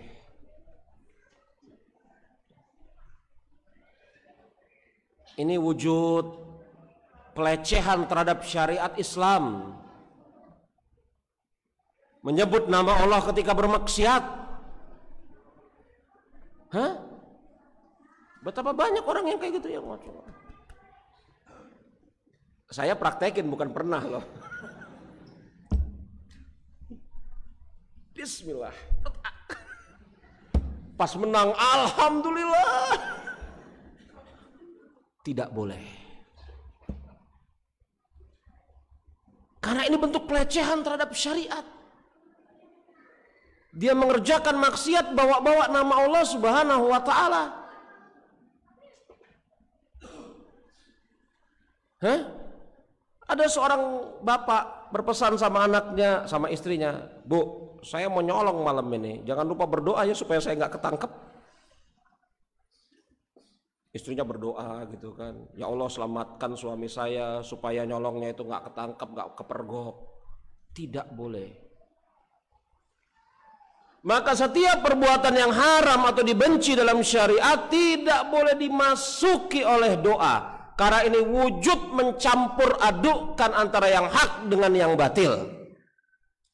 Iya dong. Mencampur adukkan antara yang hak dengan yang batil. Dan ini kerjaannya orang-orang Yahudi dan Nasrani. Ada satu hal yang kemudian menarik sekali. Makhul al-Azdi bertanya kepada seorang tabi'in. Makhul al-Azdi bertanya kepada Abdullah bin Umar, "Wahai Ibnu Umar, bagaimana menurut pendapatmu apabila ada seseorang yang dia itu pembunuh, peminum khamar, pencuri, pezina, ketika dia mengerjakan perbuatan itu atau sebelum mengerjakan perbuatan itu dia mengingat Allah dengan membaca zikir-zikir tertentu. Bagaimana menurut pendapatmu Ibnu Umar?" Kata Ibnu Umar, "Tidak boleh." Loh, bukankah Allah Subhanahu wa ta'ala mengatakan, "Ingatlah kepadaku, niscaya aku akan ingat kepadamu"? Betul ya? Ini pencuri, pemabok, peminum khamar dan bla bla bla bla bla ini ketika hendak melakukan kemaksiatannya, dia ingat kepada Allah. Bukankah Allah akan mengingat orang yang mengingatnya? Betul, kata Ibnu Umar. Allah Subhanahu wa ta'ala akan mengingatnya untuk memberikan ganjaran dan azab terhadap dirinya. Begitu. Ya. Tayyib. Kadang-kadang ada orang pemenang kontes dangdut. Fulan, alhamdulillah, sujud syukur. Sujud syukur untuk pemenang kontes dangdut. Jelas tidak boleh mencampur adukan antara yang hak dengan yang batil. Bukankah Allah Subhanahu wa ta'ala mengingat orang yang sedang mengingatnya? Ibnu Umar mengatakan, iya betul. Ketika dia mengingat Allah ketika mengerjakan maksiat, Allah juga ingat akan mengazabnya. Diam orang ini. Habis waktu kita ya. Kita selesain deh. Kalau nggak ada tanya jawab juga nggak apa-apa. Kaidah yang ke-14, doa yang diucapkan sambil marah itu hukumnya haram. Karena apa jemaah? Doa yang diucapkan dalam keadaan marah ini kadang-kadang bukan doa yang baik. Padahal kita tidak boleh kemudian mendoakan sesuatu dengan doa yang tidak baik. Misal, saya ambil contoh, ada seorang ibu yang lagi jengkel sekali sama suaminya. Begitu ya? Hah? Atau lagi jengkel sekali sama anaknya. Kemudian ibu ini berdoa, perempuan ini berdoa kepada Allah Subhanahu wa ta'ala dengan doa yang dia ucapkan dalam keadaan marah. Misalnya dengan doa-doa tertentu. Ya Allah, jangan jadikan, ini contoh ya, karena dia lagi kesel sekali sama anaknya, dia berdoa dengan doa, ya Allah jangan jadikan anak saya itu mendapatkan jodoh selama-lamanya. Kalau kemudian diijabah oleh Allah gimana? Hah? Bang, kemana bang? Kok pulangnya malam terus? Suaminya berkelit. Istrinya kesal. Itu ya Allah, suami saya pulang malam terus, jadikan lumpuh ya Allah. Lumpuh betulan. Siapa yang menyesal? Makanya kita itu tidak boleh berdoa dalam keadaan marah. Karena berdoa dalam keadaan marah itu pada umumnya, kebanyakannya ya adalah doa-doa yang melanggar syariat. Tidak boleh. Biasanya itu doa-doa laknat gitu loh. Kalau dalam keadaan marah itu doa yang keluar itu doa laknat. Padahal seorang muslim tidak tersifati suka melaknat. Seorang muslim tidak tersifati suka melaknat. Kemudian kaidah yang ke-15, yakni kaidah mufadalah, bertingkat-tingkatnya keutamaan di antara zikir dan doa.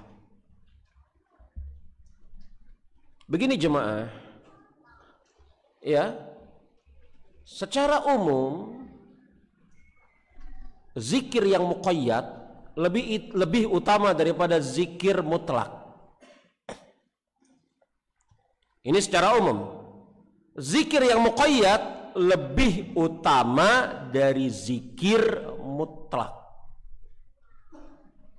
Makanya di antara bentuk zikir ketika sholat membaca Al-Fatihah, dan itu hukumnya wajib. Itu kan zikir ya dalam sholat ya. Dia lebih utama daripada membaca selain Al-Fatihah bagi orang yang tidak mampu. Makanya Rasul memperbolehkan bagi orang yang tidak mampu membaca Al-Fatihah karena mungkin baru masuk Islam, membaca selain Al-Fatihah. Betul? Tetapi jelas yang lebih utama adalah membaca Al-Fatihah. Maka zikir yang muqayyad lebih utama daripada zikir yang mutlak.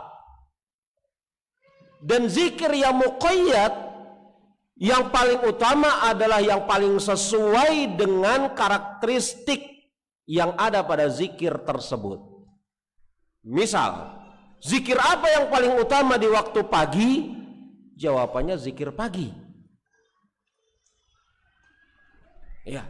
Zikir apa yang paling utama di waktu petang? Jawabannya zikir petang. Zikir apa yang paling utama ketika seseorang masuk ke dalam pasar? Ya zikir doa masuk ke dalam pasar. Jadi zikir yang paling utama adalah zikir muqayyad, baru zikir mutlak. Tapi zikir muqayyad yang paling utama adalah yang paling sesuai dengan keadaan zikir dan doa tersebut. Zikir mutlak yang paling utama adalah membaca Al-Quran.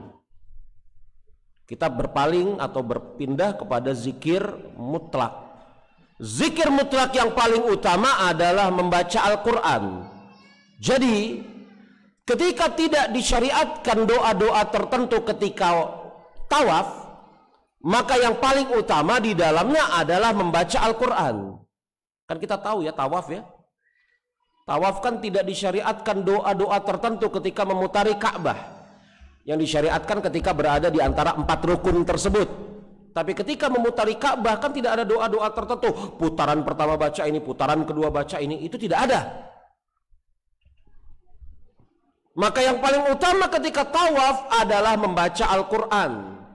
Persis seperti sa'i berjalan dari sa'i dari Safa dan Marwah. Kan begitu? Betul di dalam Safa ada doanya. Di Marwah juga ada doanya. Tadi dari Safa ke Marwah apakah ada doa khusus? Jawabannya tidak. Maka yang paling utama membaca Al-Quran. Maka zikir muqayyad lebih utama daripada zikir mutlak.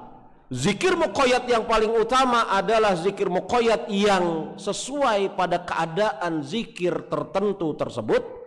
Adapun zikir mutlak yang paling utama adalah membaca Al-Quranul Karim. Allahu a'lam bissawab. Dan apa yang saya sampaikan tadi itu ada makalahnya, kaidah-kaidah dalam beribadah dengan zikir dan doa. Ini makalah saya susun tahun 2009, 10 tahun dari sekarang. Ya, bulan Rabiul Awal. Ya, bagi antum yang mau makalahnya, alhamdulillah sudah saya format dalam bentuk PDF. Nanti saya akan berikan linknya, link unduhnya, sehingga antum bisa mengunduhnya dalam format PDF. Ya, kita masih punya waktu.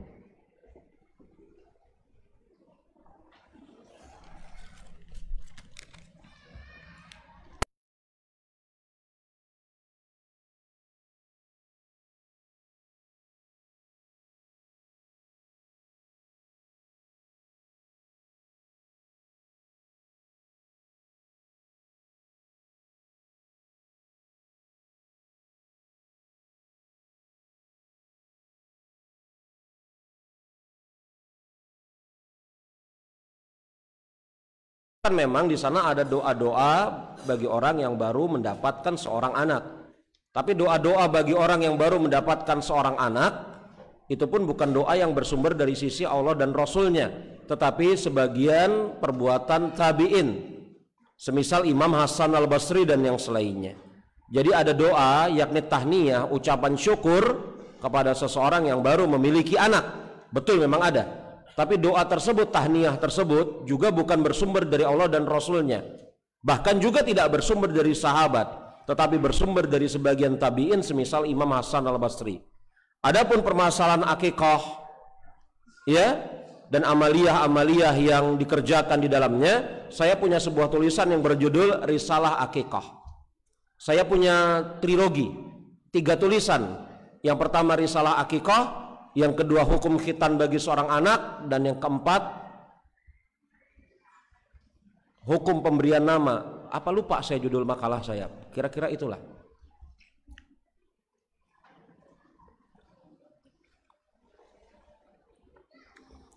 Apa hukum meminta didoakan oleh orang yang dianggap soleh? Boleh, ya. Apa hukum meminta didoakan oleh orang yang dianggap soleh? Boleh. Kalau ditanya, bolehkah kita meminta doa kepada seseorang yang dianggap soleh? Boleh. Tapi yang lebih utama adalah kita berdoa langsung kepada Allah Subhanahu wa Ta'ala. Makanya Rasul alaihi salatu wassalam mewasiatkan kepada para sahabat agar kemudian apabila bertemu seseorang yang bernama Uwais bin Amir dari suku Qarn, meminta doa kepada beliau. Berarti boleh meminta doa kepada seseorang yang soleh. Sebagaimana kemudian sebagian sahabat meminta doa, perantaraan doa tawasulnya paman Rasul alaihi salatu wassalam Ja'far. Kan begitu? Boleh, tapi yang lebih utama adalah berdoa langsung kepada Allah Subhanahu wa Ta'ala. Apakah berdoa juga sama dengan berzikir? Di satu sisi doa dengan zikir ada persamaannya, yakni sama-sama meminta kepada Allah Subhanahu wa Ta'ala, dan semuanya juga berada di dalam aturan syariat. Tetapi biasanya orang Indonesia pada umumnya membedakan doa dan zikir. Para ulama juga membedakan doa dan zikir. Kalau doa itu lebih tertuju kepada suatu bentuk permintaan, kalau zikir lebih tertuju kepada suatu bentuk ritual. Padahal kalau di sisi kitab-kitab para ulama, doa dan zikir itu disebutnya sama, tetap doa. Tetapi doa dalam bentuk meminta mereka istilahkan dengan doa masalah. Adapun doa dalam bentuk beribadah zikir mereka istilahkan dengan doa ibadah. Antum sering dengar ya, doa masalah dan doa ibadah. Doa itu, doa dan zikir itu sama. Tapi para ulama memberikan pembedaan, kalau doa itu bentuk meminta, kalau zikir itu bentuk ibadah. Kemudian mereka mengistilahkan doa dalam bentuk meminta doa masalah, doa dalam bentuk ibadah doa ibadah. Apakah zikir juga harus menghadap kiblat? Iya, zikir itu doa, doa ibadah. Bukan harus ya. Kita tidak katakan harus, sebaiknya menghadap kiblat.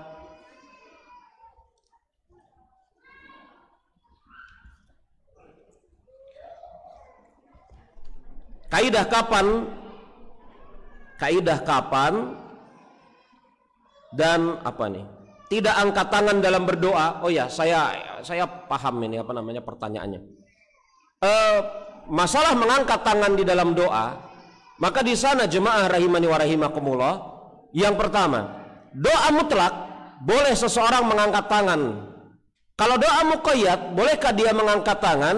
Maka Imam Ibnu Hajar al-Asqalani mengatakan, kalau doa mutlak boleh seseorang mengangkat tangan karena dia doa mutlak. Tapi kalau doa muqayyad, bolehkah dia mengangkat tangan? Maka dijawab, kalau doa muqayyad dia boleh mengangkat tangan kalau di dalam riwayat-riwayat yang datang disebutkan mengangkat tangan, dan bentuk mengangkat tangannya juga harus sesuai dengan riwayat yang ada. Gitu ya. Makanya Rasulullah SAW ketika mengangkat tangan di dalam berdoa itu datang dalam 3 riwayat. Mengangkat tangan dalam makna setentang dengan dada, yakni di hadapan badan begini, berlebih kurang. Betul? Di sini atau di sini, pokoknya setentang dengan apa? Dada. Dan ini menghadap ke atas. Telapak tangan ini menghadap ke atas. Riwayat-riwayat yang datang mengangkat tangan kemudian itu setentang dada, berlebih kurang, tangan ini menghadap ke atas. Bukan ke sini, bukan menghadap ke atas. Ya? Dan juga nggak gini-gini, cenderung rapat. Ini yang pertama. Yang kedua, mengangkat tangan setinggi-tingginya. Dan ini terjadi ketika doa apa? Istighosah atau istikharah. Mengangkat tangan setinggi-tingginya. Dan ketika mengangkat tangan setinggi-tingginya ini juga telapak tangan tetap menghadap ke atas. Telapak tangan. Yang ketiga, yakni mengangkat tangan dalam makna bentuk berisyarat. Dan ini terjadi ketika apa? Khutbah. Doa ketika khutbah di hari Jumat atau hari raya Idul Fitri, Idul Adha.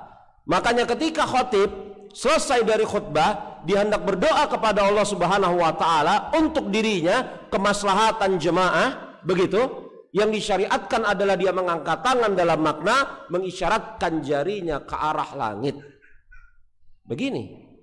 Doa khutbah itu Jumat ya. Doa khutbah Jumat itu mengisyaratkan jarinya ke arah langit. Tidak begini, tidak begini. Begini. Dan yang mengangkat jari ini itu hanya imam, hanya khatib. Ya? Bayangkan kalau semua makmum sholat Jumat mengangkat jari begini. Ya. Khatib saja yang mengangkat jari ini. Begitu. Jadi saya ulangin, kalau doa muqayyad, bolehkah mengangkat tangan? Jawabannya boleh. Kapan mengangkat tangan? Lihat riwayat yang ada. Kalau di dalam riwayat mengangkat tangan, kita angkat tangan. Kalau dalam riwayat tidak mengangkat tangan, tidak kita angkat tangan. Kalau doa mutlak, maka disyariatkan untuk mengangkat tangan.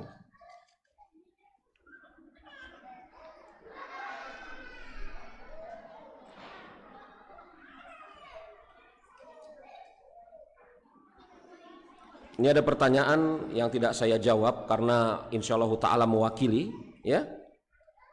Dan ada pertanyaan yang di luar tema, ya, yang di luar tema juga tidak saya jawab. Baik jemaah, ini yang kita bahas pada kesempatan hari ini. Maaf sudah kurang lebih lewat dari waktu sholat zuhur. Mudah-mudahan yang kita bahas pada kesempatan hari ini membawa manfaat bagi saya pribadi dan antum semua. Yang benar datangnya dari Allah Subhanahu wa taala. Adapun kesalahan datangnya dari diri saya pribadi, Allah dan Rasulnya berlepas dari kesalahan saya, dan saya mohon ampun kepada Allah Subhanahu wa taala. Subhanakallahumma wa bihamdika asyhadu an la ilaha illa anta astaghfiruka wa atubu ilaik. Alhamdulillahirabbil alamin. Assalamualaikum warahmatullahi wabarakatuh.